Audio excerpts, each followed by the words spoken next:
सोलापूर शहरात एक धक्कादायक आत्महत्या प्रकरण समोर आले आहे। 27 वर्षीय तरुणाने आपल्या राहत्या घरात गळफास घेऊन जीवन संपवले। ही घटना आज 2 मे 2026 रोजी सकाळी उघडकीस आली। घोंगडे वस्ती भवानीपेठ येथे राहणारा 27 वर्षीय प्रकाश सत्यनारायण कुडक्याल याने घरात गळफास घेऊन आत्महत्या केली।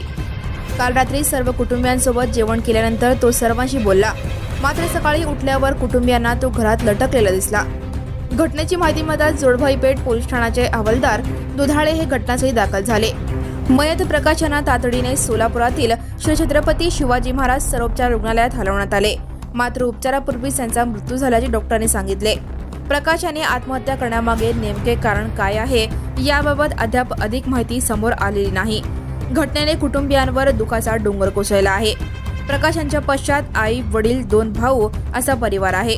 पोलीस अधिक तपास करत आहेत। अशा प्रकारे तरुणाई आत्महत्येच्या मार्गाने जाणे हे चिंताजनक आहे। Now and press the bell icon. Never miss a